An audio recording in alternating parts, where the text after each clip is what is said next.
ना हो वो भी मुर्दा है। जो दूसरों को दुख देखकर हंसे वो भी मुर्दा है। जो दूसरों की पीड़ा को अपनी ना समझे वो भी मुर्दा है। और जो धर्म के ऊपर घात हो रहा हो और चुप बैठा हो वो भी मुर्दा है। इसलिए बाबा यह मुर्दों का गाँव, बाबा रे बाबा यह मुर्दों का। इसलिए मेरे पागलों, हमने इस कथा के सूत्र को इतना अपनाया और हमने जाना और हमने समझा गुरु प्रेरणा से, इसलिए हमने तुमको जीने के लिए एक नया सूत्र दिया। मेरे पागलों, ये मुर्दों का गांव है। मुर्दों के गांव में तुम अपनी जिंदगी को हनुमान जी के साथ जीकर हर पल को उत्सव बनाओ और मृत्यु को महोत्सव बनाओ।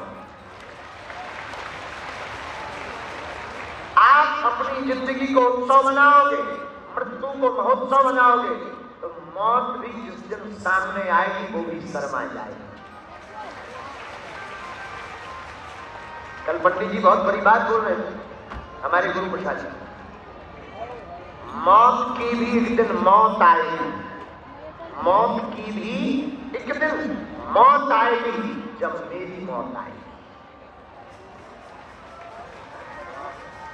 मौत की भी एक दिन मौत आएगी जब मेरी मौत आएगी। मेरे पागलों, ऐसा जीवन जी करके जाना तुम, ऐसी जिंदगी जी करके मरना तो कभी मौत तुम्हारे सामने आए तो वो भी मर जाए।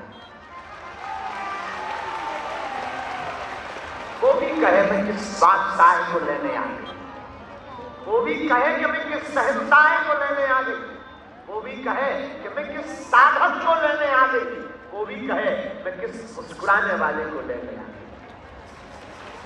मौत आई। इसलिए बाबा यह मुर्दों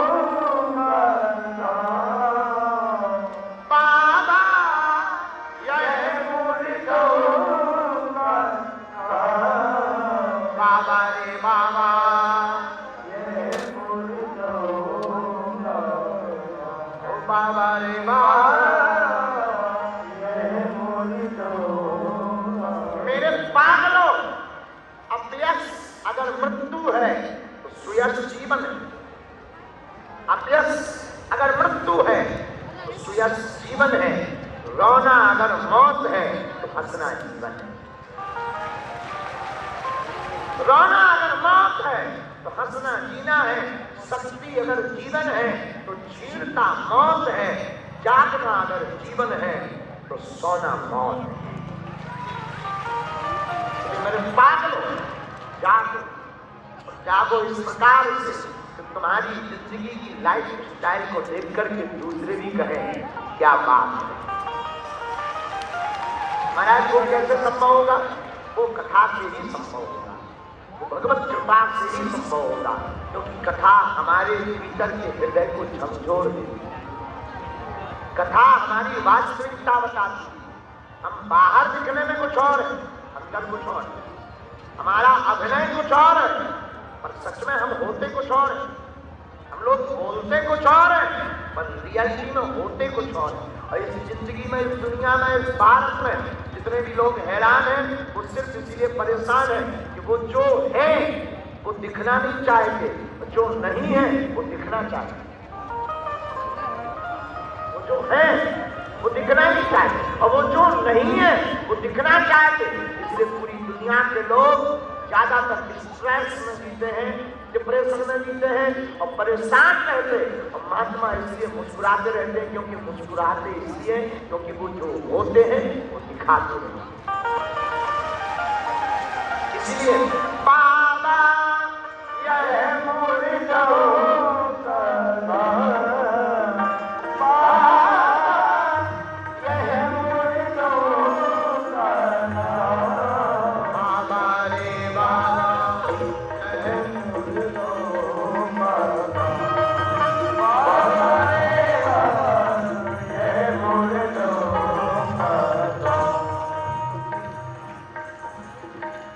राजा मरी है पर जा मरी है मरे सिख और जोगी राजा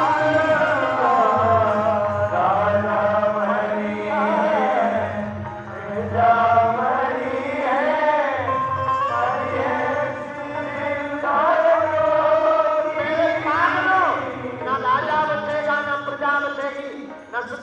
बचेगा ना जोगी बचेगी, जोगी बचेगा। इस दुनिया में अगर कोई जीत पाएगा तो भगवान का भक्त जीत पाएगा। वो शरीर तो चला जाएगा लेकिन नाम पृथ्वी पर रह जाएगा।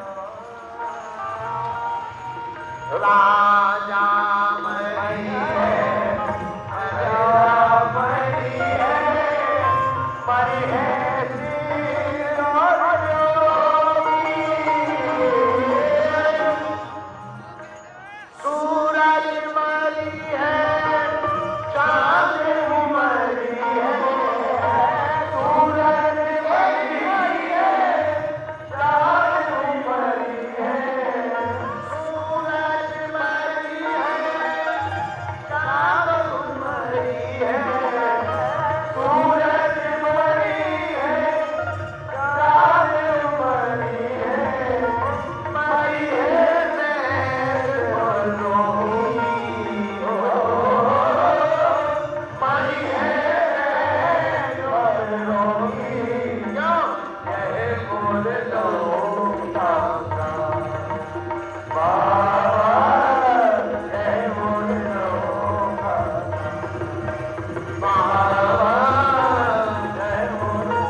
जिनका जन्म हुआ है वो सब मरेंगे।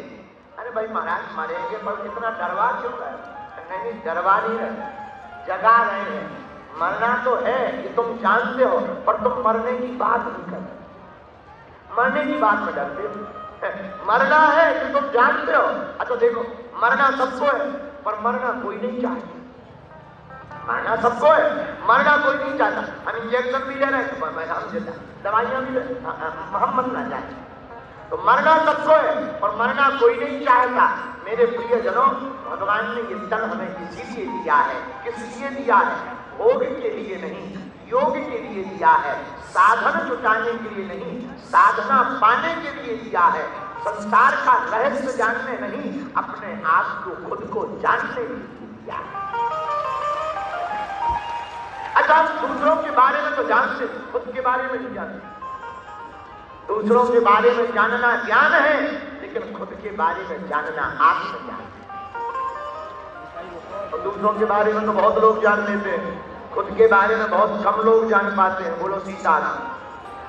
जैसे दूसरे गुटखा खाएं, अरे पूरा खाएं, नालायक है, कैंसर हो जाएगा, खुद खाएं, क्या बताए आज आपसे। तो दूसरों पर कहना बड़ा सरल, खुद पर देखना बड़ा कठिन है। हम लोग किसी पे भी उंगली तुरंत उठा लेते, आप ऐसे हो, आप ऐसे। लेकिन ये कभी विचार नहीं किया, एक उंगली किसी पर उठाते हैं तो 3 अपने आप मुड़ के कहती हैं तुम कैसे हो। वो अंगूठा ऊपर की तरफ जाता है तो उधर देखो, एक दिन वहां भी तो जाना है। कहां? यह मोरे दऊ का, यह मोरे दऊ। लेकिन हम लोग हर चीज को इग्नोर करते। अच्छा देखो, इतनी कथा हम सुना रहे, 7 दिन से सुना रहे, 20 दिन से सुना रहे, लाइव सुना रहे, नॉन लाइव सुना रहे, डी लाइव सुना रहे, जितनी लाइव होती है हम सब लाइव सुना रहे। और तुम इतनी लाइव सुन रहे कि तुम कथा सुन सुन के तुम्हें इतने बाबा पक गए कि तुम 18 चैनल खोलते हो, 19 बाबा आ जाते। तुम्हारा दिमाग खराब। आजकल संतों की भी कमी नहीं, होना भी चाहिए। एक व्यक्ति हमें मिला, बोली इतनी कथाएं हो रही, क्या जरूरत है? हमका इतने आदमी है, तुम्हें इससे टेंशन नहीं है। तो जितने आदमी उतनी कथाएं भी तो जरूरी है। और ज्यादा भीड़ होगी तो हॉस्पिटल जाना भी तो जरूरी है। बोलो सीताराम।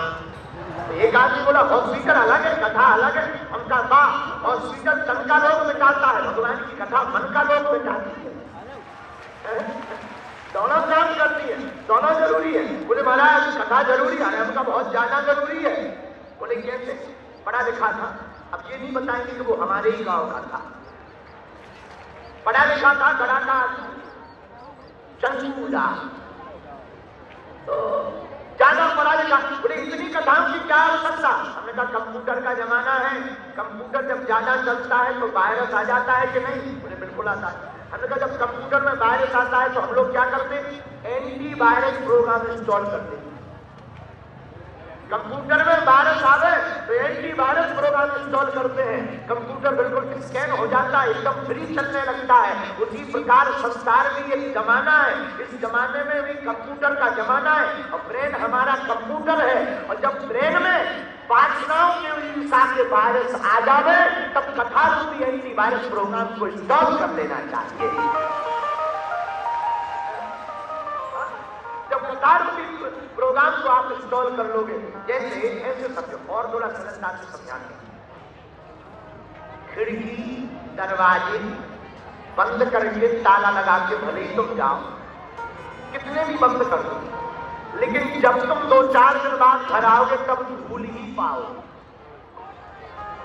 मकान खिड़की दरवाजे कितने भी बंद कर दो, पर तुम्हें सुबह झाड़ो, दोपहर झाड़ो, शाम को झाड़ो, रात को फिर धूल मिलेगी। धूल की आदत है, कचरा की आदत है, कितना भी बंद कर दो कचरा आ ही जाता है। और कचरा से बचने का यही उपाय है, बार बार सफाई करते रहना चाहिए। उसी प्रकार कितना भी तुम संसार से बच के रहो, दिमाग में कचरा आ ही जाता है। इससे बचने के लिए बार बार कथा में बैठकर दिमाग की मन की सफाई करते रहना चाहिए। इसीलिए एक घड़ी आदि में बुनियाद और तुलसी चर्चा राम की हरई कोटि अपराध। इसलिए बार बार भगवान की कथा को सुनना चाहिए। लेकिन एक आदमी और हमारे गांव कड़ाका मिला, बोले बार बार क्या सुनना, एक बार सुन लो। हमने कहा ठंडी के बड़े बार बार क्या खाना, एक बार थोक में खा ले, बार बार क्या खाने की? अरे वाह, वो तो सिस्टम है, पेट का सिस्टम है, बार बार नहीं खाएंगे। अच्छा देखो, पंडित जी बता रहे थे, बहुत अच्छी बात बता रहे थे, हमारे गुरु प्रसाद जी बैठे हुए कल परसों ही बता रहे थे, मौत से भूख बढ़ी, मौत से भूख बढ़ी, सांझ को खाए विदा कर दी, सुबह को आन खड़ी। देखो भाई, मौत से कबीरदास जी का है ये पद। कबीरदास जी कहते हैं, कहा कबीर सुनो भाई साधु, मौत से भूख बड़ी। किसी को भयंकर भूख लगी हो, रोटी खवा लो, रोटी लो, थोड़ा पनीर लो, थोड़ा कोफ्ता लो, चावल भी रहे हो, थोड़ा डोसा लो, तो थोड़ा पिज्जा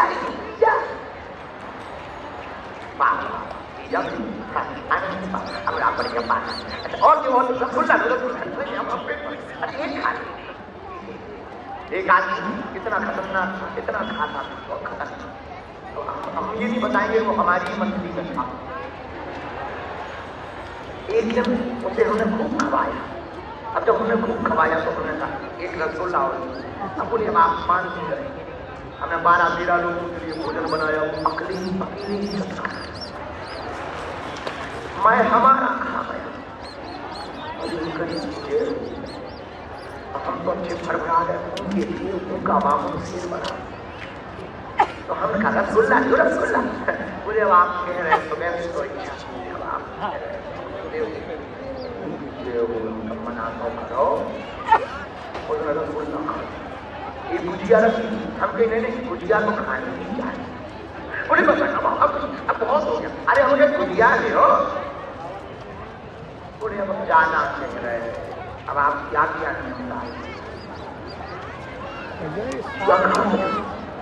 एक नहीं दो, अब सुनिएगा, अब बहुत हो गया, जबरदस्ती भी हमने 2 बार खिला दी। हमने उसको जो है रबड़ी दी, वो भी रखी। हम कभी रबड़ी ले लो, ये खाने के बाद डाइजेशन ठीक रहता है, पेट ठीक रहता है। अब बोले हम उसने नहीं ले बोले